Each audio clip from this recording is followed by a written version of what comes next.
$200, a Super Nintendo setup costs twice as much as the old system.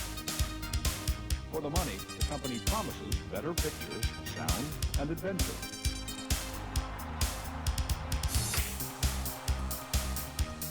Now you're playing with power, superpower. You're the king, I tell you! The king! Only for Super NES.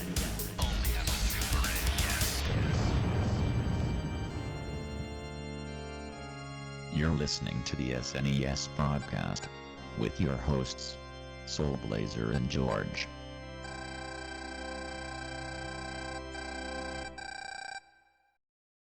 Hello, everybody. Welcome to Super NES Podcast, episode number 135.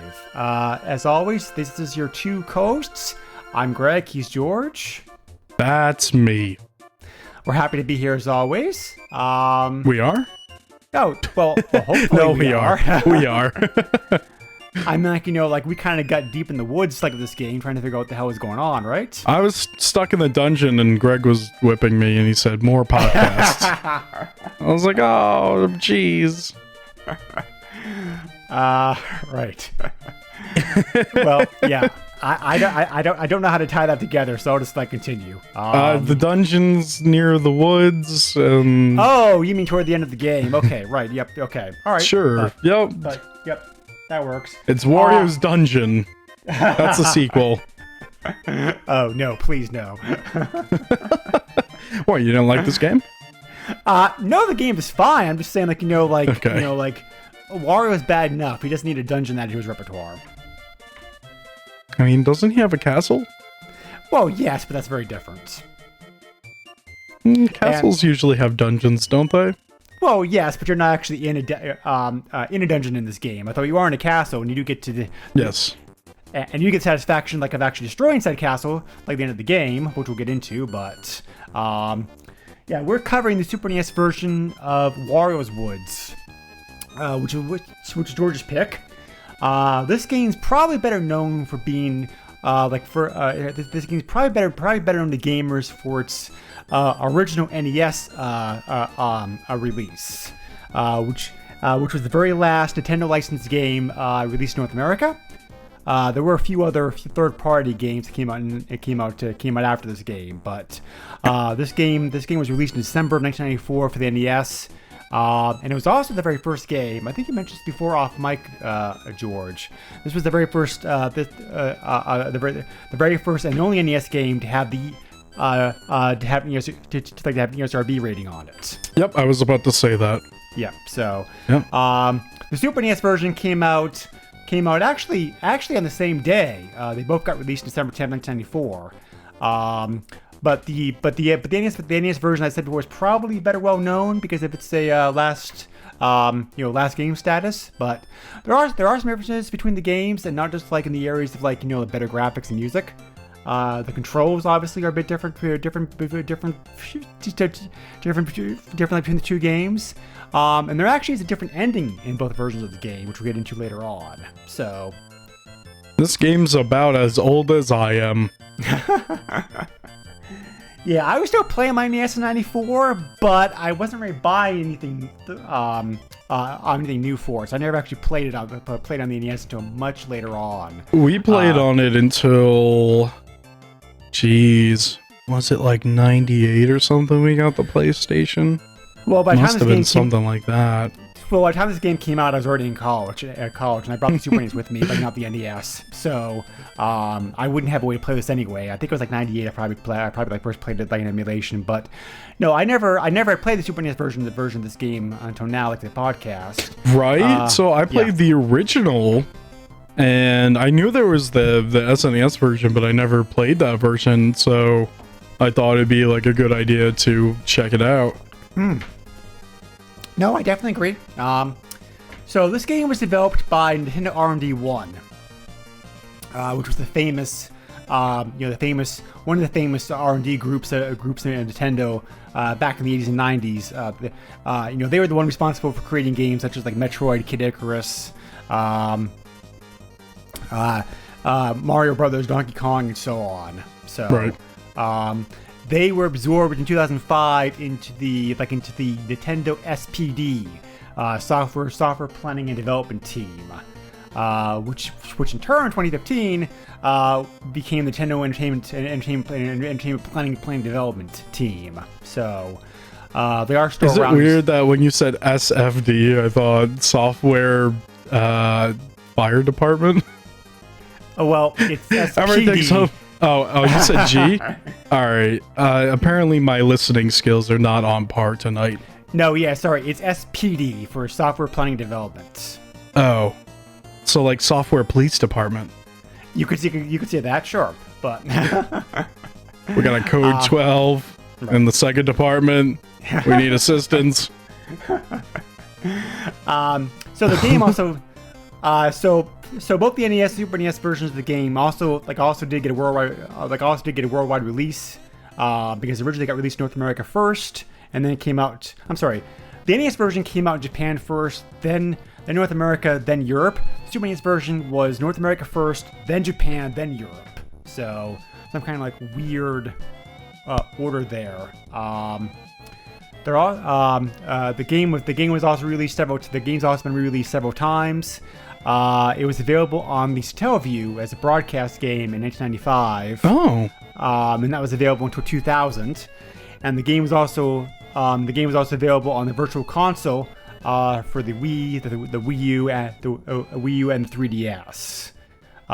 For both Japanese and North American markets. So you can still get the game that way. That way as well if you want to. So the game itself is a puzzle game with both single player and multiplayer modes. We'll talk about the game modes here in a little bit. Being a Nintendo game, it does reference a lot of Nintendo characters. It has some overall Nintendo-ish graphics as far as the gameplay goes, and it also has a very typical Nintendo-like story, which is kind of bonkers if you ask me, but but it is what it is. So this game features Wario, who first made his appearance in 1992 when he showed up in Super Mario Land 3. So by this point, Wario was already being used kind of like a filler bad guy for some of the purposes that Nintendo like needed him for. So this game is considered to take part in the Mario franchise. It's envisioned actually as a sequel to the events of Super Mario World.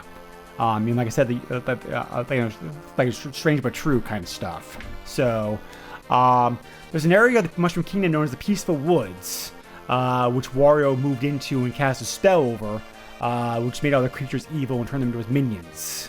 And so for some reason, Toad, because I guess that Mario and Luigi were off busy doing other things at the time or whatnot. They were out getting drinks. Or something like that, yeah. So he goes in here as the hero of the game to set things right. So this is actually one of the only games I can think about. This may be the only game actually where Toad is the only character available to you as a playable character. So because in most games you could pick him with other people. For example, like Mario Brothers 2, Mario Kart, etc. So, so I mentioned this is a puzzle game. It has some similarities to Tetris and the like, but there's also since you have to like clear the screen of enemies before you get to move on. But there's a key gameplay difference with this game. It's a little bit hard to explain, I think verbally. George, do you want to give it a shot first? I want to see what you have to say. I'll try. The major difference in this game is that as opposed to being able to directly, like in most puzzle games, you were able to directly control the pieces coming down the game field yourself.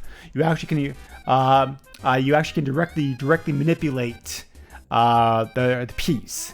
In this one, you had no ability over that. like I said, you control Toad. So you're able to use Toad to move things around after they've already been placed on the game screen. Yeah, that's pretty much it. That's a good amount of the difficulty there for the game, is that you're controlling Toad, and the problem is to move things around, you have to pick them up, and you're very limited on your movement when you're carrying something. When you're empty-handed, you're able to scale like even the highest wall of crap. Which is very helpful. On the screen, which is helpful. But the problem is, when you're carrying something, you can't climb, so you'd have to put it down and then pick it up under you and hope that you can, get to the next step if there's anything higher. But you can also kick items, which is very helpful. So when you kick it, I believe it goes all the way to the end until it hits. It hits something, right? Well, until it slides off of something, and that stops in that position down there, which is very helpful. So you could kick it once, and it could go all the way across the screen and then land on the floor. I believe. I'm not too sure. I didn't get into any position where I had like a crazy amount of... I'm not very good at this game. I didn't get very far. I'll say that right now. But yeah, the main difficulty of this game is just getting Toad to do what you want. And that's what really differs from a lot of different puzzle games, because things like Bejeweled and whatnot, you have a cursor and then you hit something and then you hit a block next to it and then they swap and you do that thing. Or some games you hit a button and all the similar pieces that are there disappear and stuff like that. This is... You're like playing... I don't even know. You're playing as Toad, and it's hard. Because once you put something down on something, that's it. You'd have to pick up the whole thing, or you'd have to climb up. And if you don't have anything to climb up on to pick up that item you just put down, you have to do a lot of kicking and screaming, is what I did. It's... If you watch people do speedruns of the game, it is insane, because they are very skilled at the game. Speedruns are 100% skill in this game. There's no glitches. There's no tricks like that. It's literally skill. Yeah, there's a trick. There's a trick. The trick some folks use to play this game, which which I'll talk about here like a little bit. But yeah, you are right. Definitely, as far as speedruns of this game go.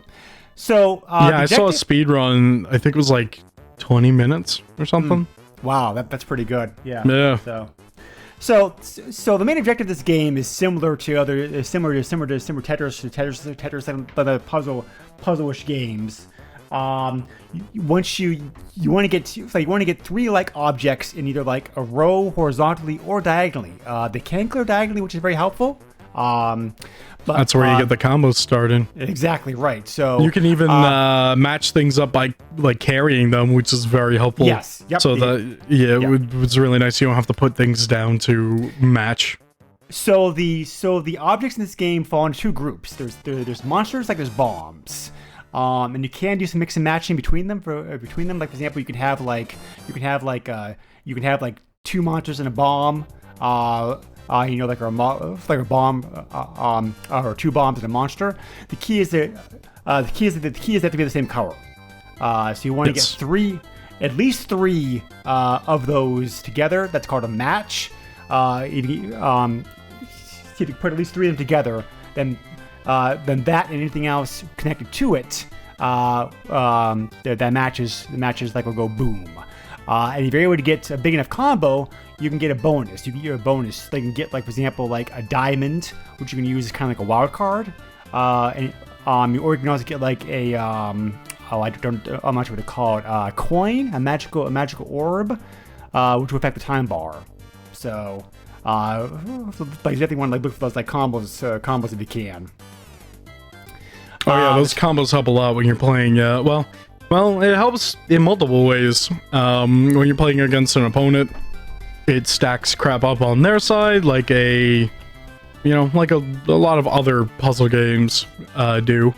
And then when you're doing the round mode, which is the kind of like the story mode, I guess you could say, that will give you, that'll give you more time before Wario comes. Or I think if Wario's there, I think it shortens the time that he's there. The time bar in this game is very interesting. That's another pretty unique the unique mechanic of this game, because there's two different time modes, I guess you can probably say. There's a more friendly one, and there's a more hostile one. When the stage starts, you have Birdo from the Mario games, who actually has a name in this game. I didn't realize that until I looked at the manual. She's called Catherine in this game. Oh yeah. So weird. So you have Catherine looking out at you on the top right part of the screen, and you have a fairy who actually drops the monsters on the game screen for you. There's a time bar underneath the Birdo. Certain actions, like for example, getting that power coin, will cause the time bar to go down, but the time bar will slowly fill up. When the time bar maxes out, in other words, the gauge fills up, it changes over to hostile mode, where the Birdo is placed by Wario, and the fairy is placed by a monster sprite. And the monster sprite will drop bombs on you as well as monsters, making your life more difficult. So that's why you either do a lot of combos or you finish the board quickly. Exactly. So, which I could do neither. But if you can survive long enough, the bar will fill up again with Wario, and then eventually flip over to friendly mode. So, but you got to be careful, because every now and then, the Thwomp at the top of the screen will descend a level down on you, which makes the screen more compact, and therefore makes it more difficult. So, and if the whole screen, and if one of the objects on the screen touches the top of the screen, it's game over, like most part of the games. So, like Tetris. Yep. So, you also can collect coins by successfully finishing a stage. A certain number of coins will give you a 1-up, which you can use to continue your gameplay. Also, the game, if you're playing the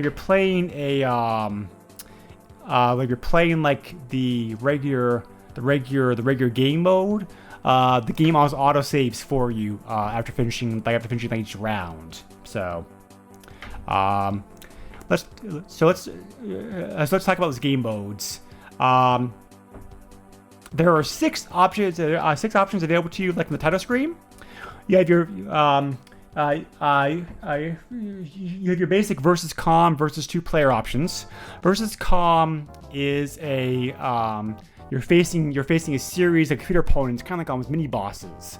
It's like you go through various stages and various backgrounds to try to reach Wario, and there's 3 difficulty settings available from this, like easy, normal, and hard. This is a good way to learn the game when you're starting out, to get familiar with it. Some of the enemies are called Sam Spook, Akoya, and Magnavox. So Magnavox? Well, no, it's close. It's close to that, but to that. I believe it's pronounced like Mangliox. It's spelled Manglylox. Weird. So, yes, definitely. He's a weird kind of fireballish fur creature. So I don't even know what to call him. So anyway, Mangliox. Yep. Or whatever.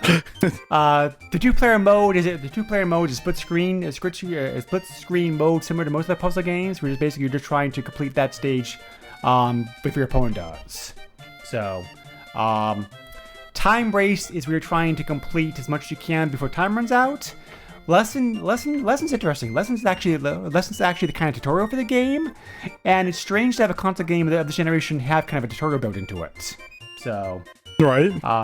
Yeah. Well, I mean, it's nice to have here. It definitely helps, but yeah, and it's also not shoved down your throat.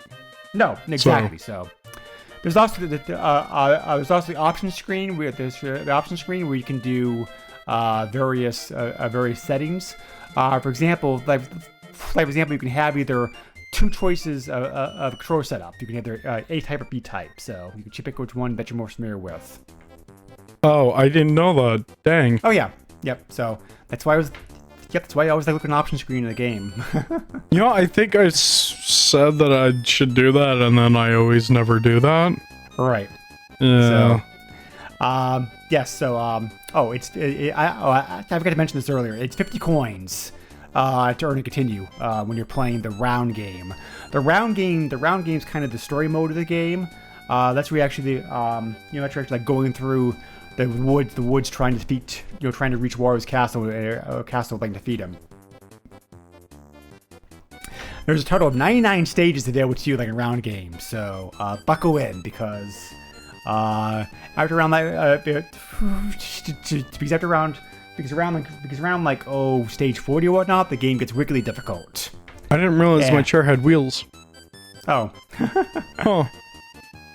So, like what happens if I get into an accident? Like, is this seatbelt like really gonna protect me, or? What are you talking about? You said buckle in. Yeah. Like a seatbelt. Yeah, buckle in. You're in for a ride because it's a very difficult challenge. Yeah. What if I get into an accident? Like, can I really rely on the seatbelt? Probably. Okay. So yeah, there's 5 there's 5 stages, i.e. like 5 backgrounds in a round game. You advance stages like every 19 rounds, and you actually see, and there's actually a pretty cute background graphic that shows when you advance to advanced stages. Wario is flying over you in a plane back and forth, cursing you out like while you're going down by toads, like advancing like the woods. So it's pretty cute. It's like a world map. Yeah, almost. So yeah. Actually, the game has a very nice touch of advancing from stage to stage too, because you actually like the tree. Because you're actually playing on this like a massive tree, and once you finish that stage, the tree opens up, and you like to physically walk from one tree to the next tree to go on to the next stage. Nice touch. So. You ever go inside a tree and throw bombs around? No. But I can't say I've ever done that. So. No. So anyway, like I said before, there's various ways to play the game. There's just there are some tactics you can use. The manual the manual does a good job of explaining some of them and giving you some advice. But one of the things you can do, and actually this is the tactic I alluded to earlier. When I was looking at the game on YouTube, like whatnot, a very common thing for people to do, and this is a very controversial tactic among the game players of this game. It seems like because this works for the NES version of the game as well as Super NES version, is basically just pause the game every now and then, just take a look around the screen to figure out what you want to do and explain where everything is and whatnot. Oh, so, yeah. And but like I said, it's controversial. So because some folks go as far as like to call it cheating. Is it cheating if they let you do it? They let you do it. Yeah, I know. I've always been a big proponent of the fact that if it's a single player game and your actions don't affect anybody else but yourself, do whatever the heck you want to do. I mean, it's your game. You can play however you want to play it. So I mean, if it's in the game and they didn't take it out, is it really cheating? There is one bug, however, with doing that trick because it's very common. It doesn't happen all the time, but it's very common for a game note to hang when the game's paused. So you just hear that annoying buzz in the background, like when it's paused. So I don't think I got that, but that sounds awful. Yes, so it's pretty common to have happen, but to be fair, around the last stage of the game in round mode, around 80 and plus, you have to pause the game several times to be able to win those stages because it's impossible otherwise. It's just like there's too many enemies on I don't know. I've screen. seen someone speedrun it without pausing. I'm saying most normal humans will need to. Oh, I see how it is. You hate speedrunners. Right. So. The graphics of the game are fine. I mean, like, they're basically the same as the NES version of the game, so it's not like they're, so I mean, it's not really like a huge improvement. It's not really like this is not a very graphically intense game because of that. But the graphics, but yeah, the graphics are fine like what they are. So I mean, they're very cute. Like Toad looks good. The Birdo and the Wario animations have some life to them or whatnot. The monsters, the monsters look very cute and cuddly despite being monsters. Especially when you beat Wario, like when he's out and you beat him, right. His like eyes go crazy. I could do without the zoom, the mode 7 zoom in of Toad every time he finishes a stage though. That kind of gets old fast. I can see why you say that, but I think it's actually kind of a nice touch. There's also some voice in this game too, because every now and then, Wario, I'm sorry, not Wario, Toad will say something when you finish a stage like that. So, awesome or well done or something like that. So. And it's not like the awful Toad voice we know of now. Nope. The voice, the voice quality is very good too. So. Yeah. But the music in this game is good. The main problem with the music in this game is it suffers from what I call like half listened to syndrome. Where it's like this game is the problem. It has a problem with other games and the other games, and the fact that because of the nature of the game, you hear the first half of the song constantly, but you never play long enough to hear play long enough in the stage to hear the rest of the song. So you end up like hearing the same part of the song over and over and over again, which is unfortunate. Which is unfortunate because the music in this game is actually quite good. The music's good, but it's music that you wouldn't go on YouTube and listen to. But when you're playing the game, it's cool. Right. But after a while, it's one of those songs that you just want to throw in the trash, take the trash can, and crush it with a something heavy. Right. Yeah. A steamroller. So, that's the thing I was thinking of. Right. So. Yeah. I mentioned how the ending was a little bit different like in the NES versus the versus the Super NES game. Like the NES version of the game,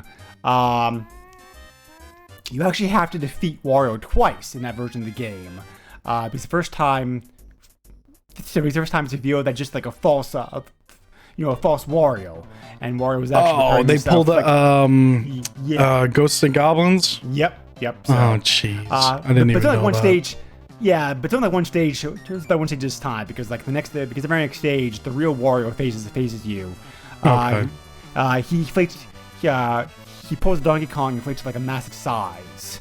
So, but after he gets defeated, he shrinks back to normal size, and Toad chases him out of the woods.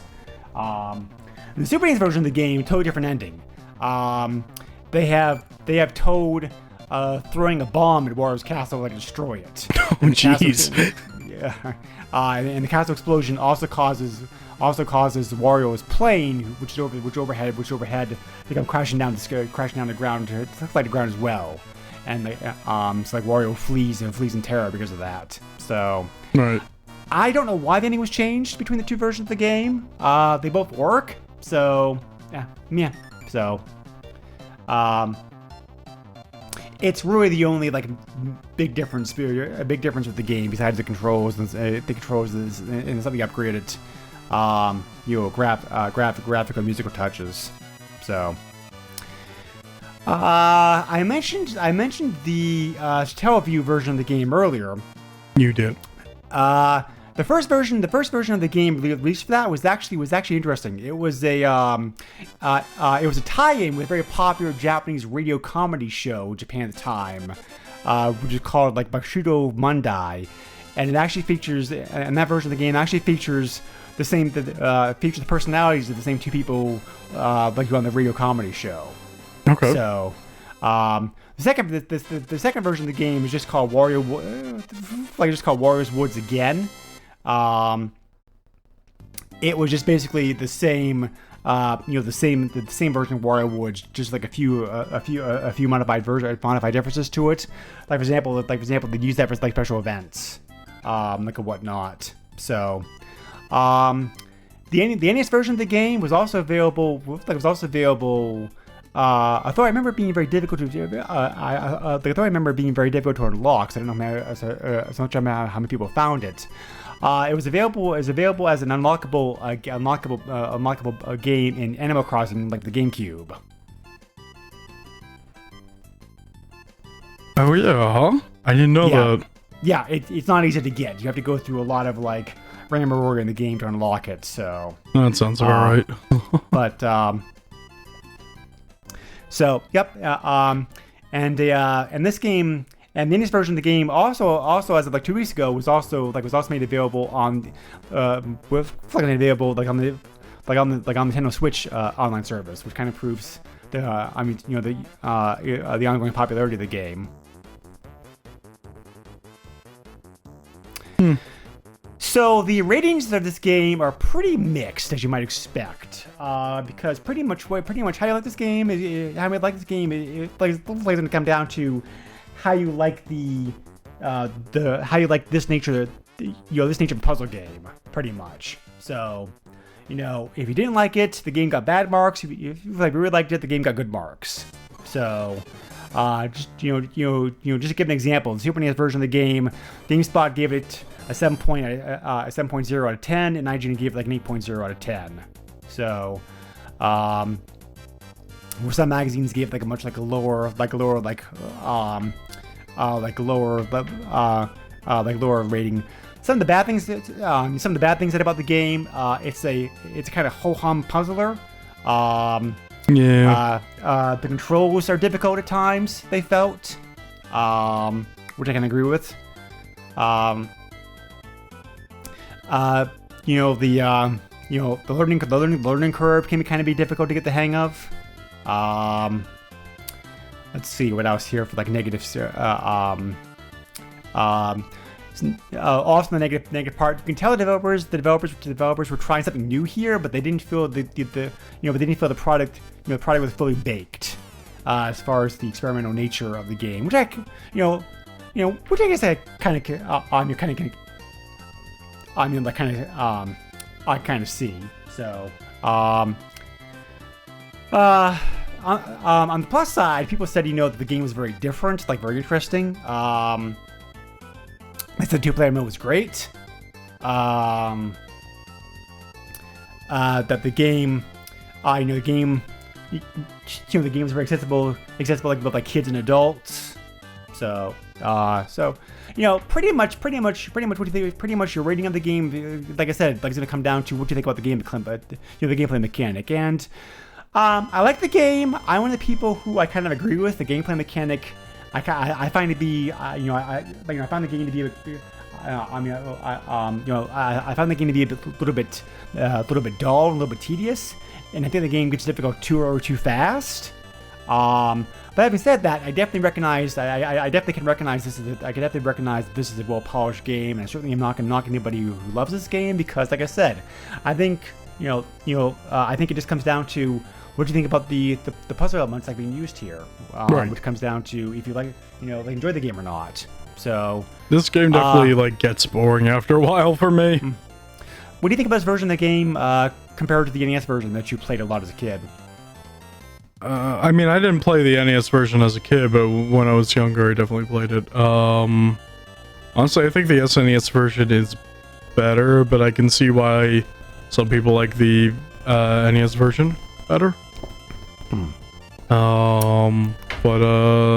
Yeah, I think the SNES version is like the de facto version, although the most common version people know about is the one for the other console. Of course, right. But yeah. But actually, this game must have been made in large amounts because this game's actually pretty, it's pretty commonly available and cheap up like on eBay. No, yeah? Yeah, 98 copies currently listed, 44 copies recently sold. These prices include shipping. You can get a cart only in the game anywhere from like $550 to $18.25. So wow. Pretty cheap as far as like Super NES games goes. Oh yeah. CIB is not that much expensive either. Those range anywhere from $18 to up to $49. So not a very That's expensive not game too overall. bad. No. So, there is one code available in this game. You can unlock an extra challenge mode, i.e. the insane difficulty mode, the versus calm in this game. I couldn't even beat easy. Easy was way too hard.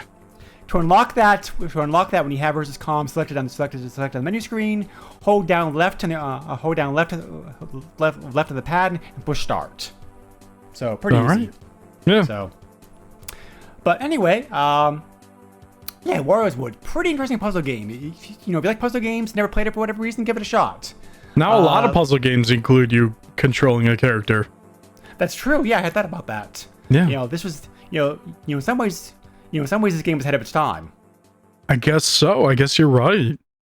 Because you have Portal and there's, Cube and stuff like that. Right. Yeah.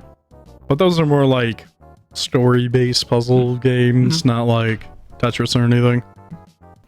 Sure. Exactly. So, but all right. I want to thank everybody again for listening to listening to this episode as always. If you have any feedback, questions, comments, etc., you can feel free to find us on Facebook and find our Facebook group. Or you can also send me an email if you want to. The email I use for this is podcast@yahoo.com. We also have Patreon, which we found at www.patreon.com/the SNES podcast, where it's a little $1 a month. You can get perks such as like being mentioned in every episode, like being a sponsor, as I wish to do right now for Corey and David. Thank you guys. Early access to episodes, or being able to dictate a game for us to play. George, how can people contact you like they're so inclined?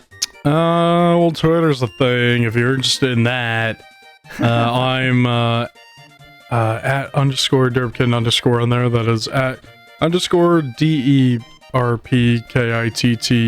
and well, that's about it. All right, for next game, we're covering one of the early action RPGs that came out to Super NES. A very interesting, though I think slightly flawed game, but still kind of fun to play. Lagoon, by Kemco Sika. This is a game I had a lot of fun with as a kid, so I'm interested to see what George thinks about it. All right. So I mean, like I said before, it's an action RPG game. It kind of has elements of Zelda with it. But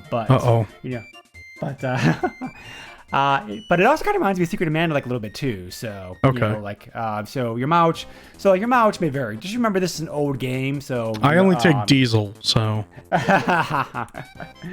Diesel hard to find these days. Not over here. I suppose it depends like where you live. I mean, don't really see a lot of people driving cars that require diesel though, but it's pretty much just the Volkswagen models certain kinds of pickup trucks. Yeah. Anyway. But we have track. I don't know where that came from. But anyway, so thank you again as always listening to the episode. I very much appreciate it. And Wario's oh geez, can you say that on this podcast? Nintendo controls 80% of the video market.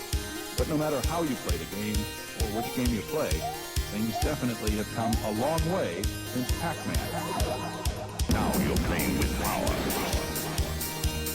Super power.